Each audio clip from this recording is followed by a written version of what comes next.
MipConfigBench, a dataset for learning in the space of mixed integer programming algorithms. And I don't know who will be speaking. Nick, I saw Nick and Miles on the chat. Doudchenko. So Nick will be speaking.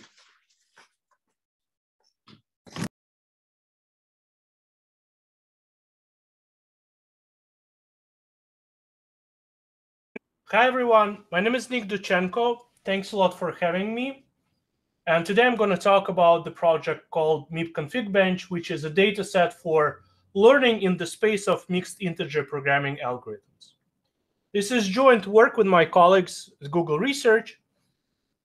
And the motivation for this work is that suppose you have a mixed integer problem that you want to solve, and you have some solver, and you're trying to identify which solver parameters you should use to solve this problem as fast as possible. It turns out, as has been noted in the literature, the choice of solver parameters may have a pretty substantial effect on the running time of your solver. But the main challenge here is that finding a good parameter configuration may be pretty tricky in practice. Solvers such as Gorobi or Skip may have a lot of parameters, and evaluating even a single combination of those parameters may be pretty time-consuming because solving even a single problem may take minutes or even hours. It would be nice if you had an algorithm that could find a good configuration quickly, but researchers in this area suffer from high computational costs of building those algorithms. You need to evaluate a lot of different configurations by solving a lot of different problems, and that takes a lot of resources. So it would be nice to have a data set that would replace those computationally intensive solves by simply querying a data set that would tell you for this problem and this combination of parameters, you get this running time.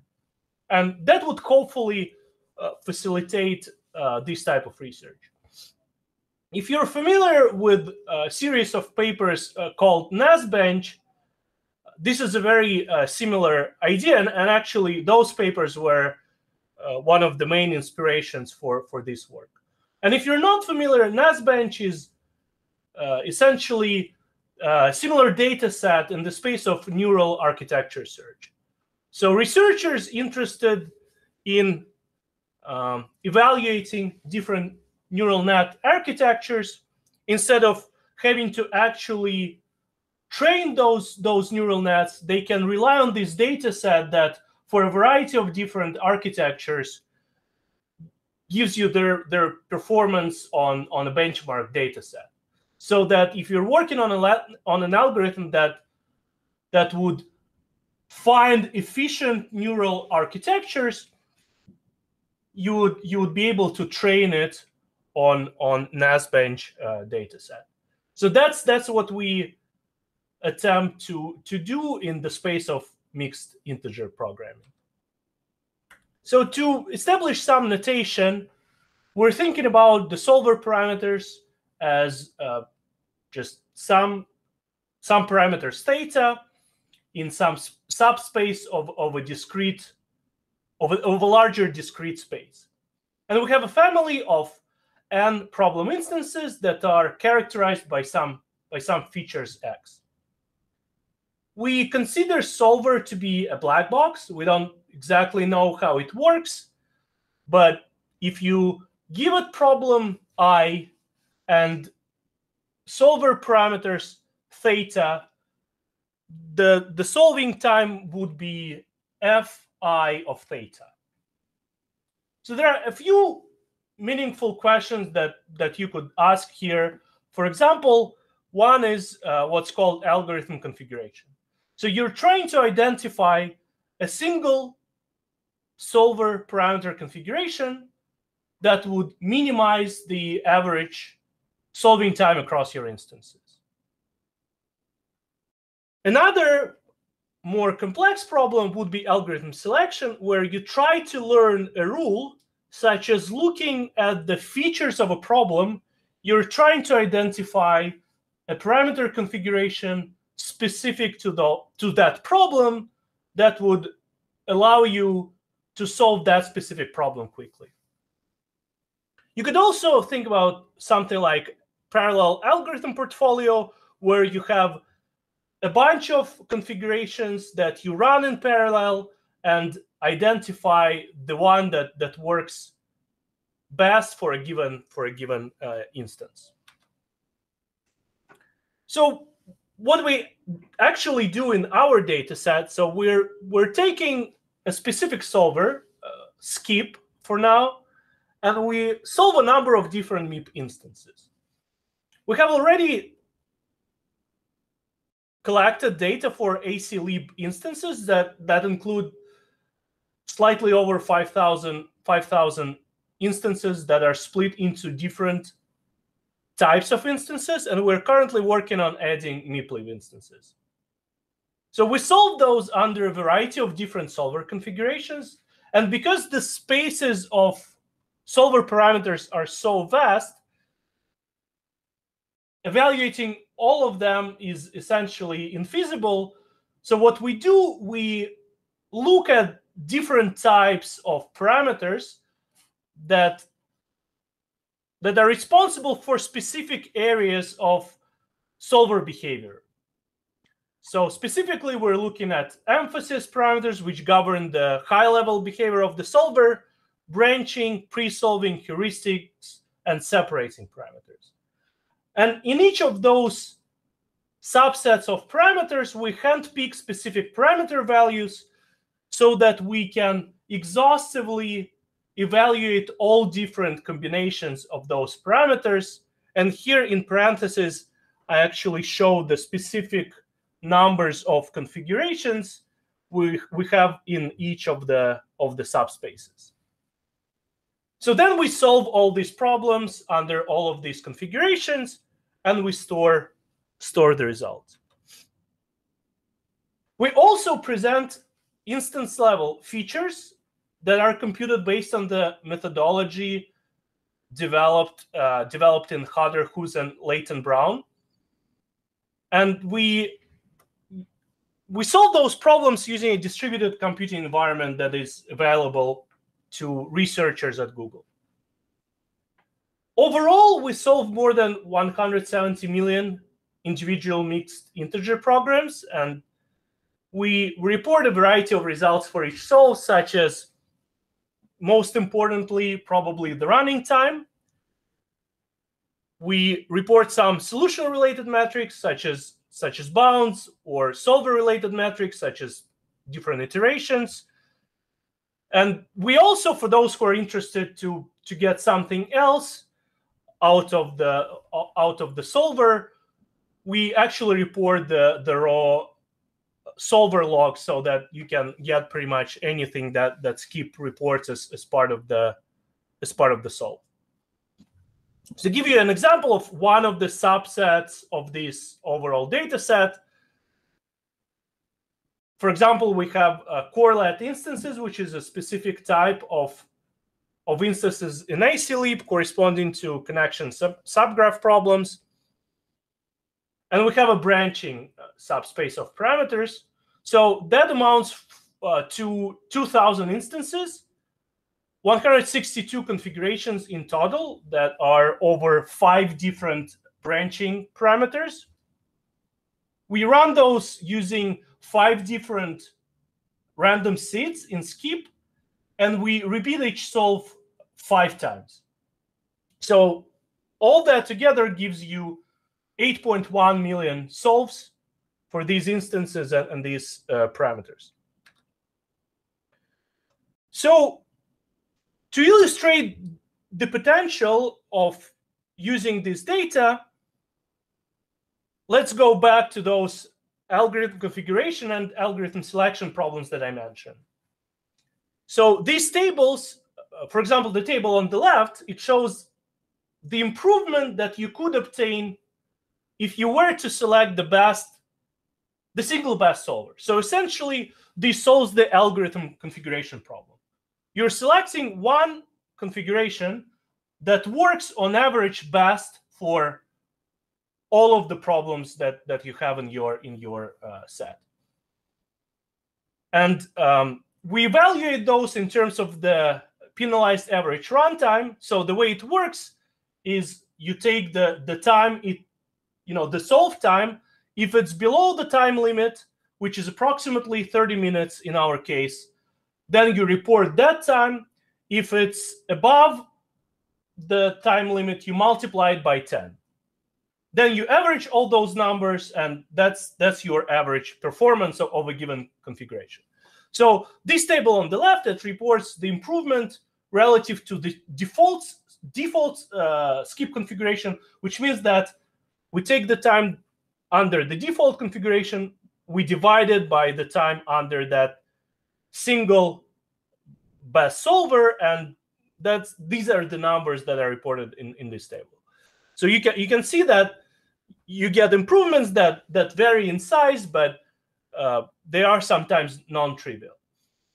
On the right, we show the potential improvements from the virtual best solver. So that is almost like solving the algorithm selection problem. The only difference is that when we formulated the algorithm selection problem, we talked about the solver characteristics. Here we're talking about just simply selecting the best configuration for a given instance. So not really based on characteristics of that instance, but the instance itself. So it's a little bit stronger. And again, of course, these improvements are at least as good as the improvements on the left. And again, this basically shows you the potential upside of having a good algorithm that would allow you finding good solver configurations. So some of the main challenges that actually the main challenge that we encountered while working on this project is the runtime variability. Because we obtained the solve results using this distributed infrastructure, the load of those machines that are used can vary pretty dramatically, and even the hardware configuration of those machines can vary too. So what we do to mitigate those problems, first we fix the machine configuration, so we at least know that they're all solved on similar hardware, and to take into account the potential load, we implement calibrated runtime. So while solving the main problem, we also solve a small calibration problem repeatedly and report the results in terms of the time it takes to solve this smaller auxiliary mixed integer program. The calibration problem itself takes about 2 seconds to solve.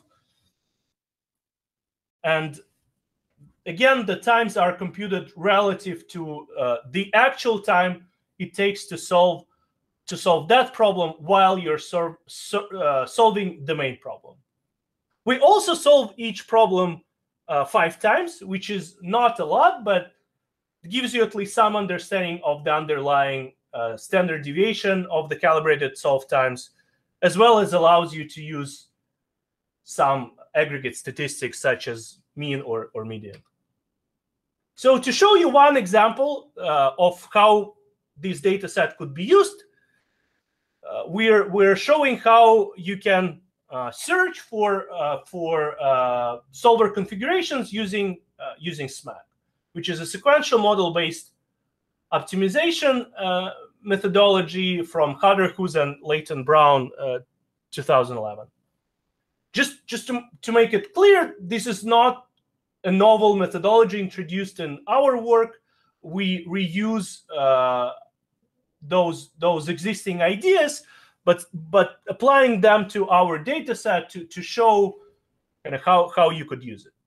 So on the left, we use SMAC simply as a black box method. So it suggests a configuration. We evaluate it on all of the instances and report the average back to SMAC.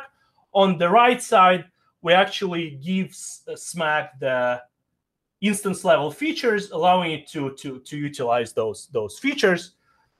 And on the x-axis, we report basically the number of solves it would take to get those numbers. Of course, in our data set, you don't need to perform those actual solves. You're just querying the data set.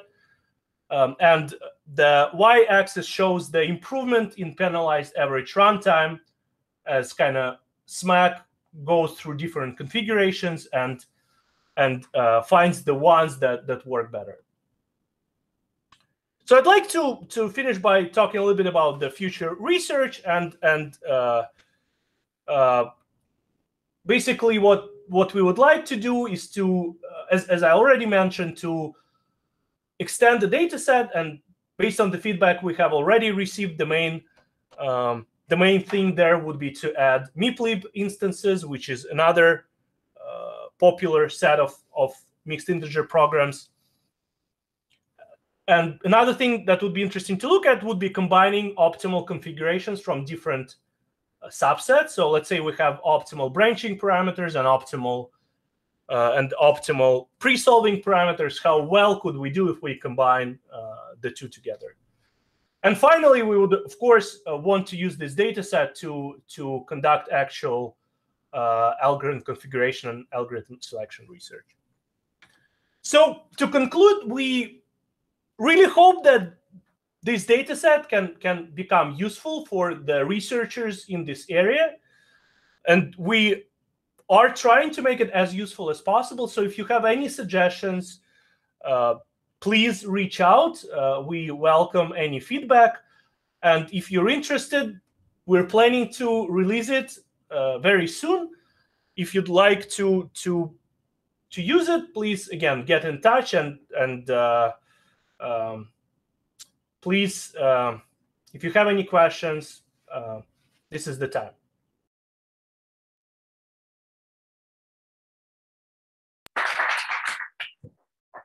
Do we have questions? I see one question on Zoom about the variability of the calibrated runtimes. So I just looked at the results we have on that, and we computed the coefficient of variation for different subsets of the overall data, and generally it's under 10% for the calibrated runtime. It varies from specifically what slice of the data you're looking at, from like 5 to up to 10%. One thing I can say that calibrated runtime does help a lot, so it doesn't fully alleviate the variability, but it does reduce it substantially. Okay. So just to add to that, why don't you just use clock cycles? If the machines are of the same type, you can just use clock cycles. So just to clarify, right? You can measure the number of clock cycles run by the program. Yeah, I don't. Yeah, I see. I don't think we'll look at that. I don't know if Miles wants to comment on that. I know he's on the call, but I'll put a note on that. Maybe we can look into that. Yeah, we haven't. By Linux, so. But I think we might have recorded that information, but it's not. It might be useful, but it doesn't account for like memory bandwidth. So let's say there's another process on the machine that's using more memory bandwidth. You can have the same process. Oh, no. You will count the memory bandwidth. I mean, you will count that you take more cycles. Do you mean like? So I'm not sure I fully understand, but this is using the Intel hardware to count how many cycles are taken when you run a certain program. Oh, I mean like. So the number of cycles taken by instruction vary. Like low-level hardware counters. I don't think we have access. I don't think we have access to those. You have it in Linux. It depends if you're with an hypervisor or not. Some of the counters. Okay, in the hypervisor, I'm not so sure. So, thank you very much for that talk.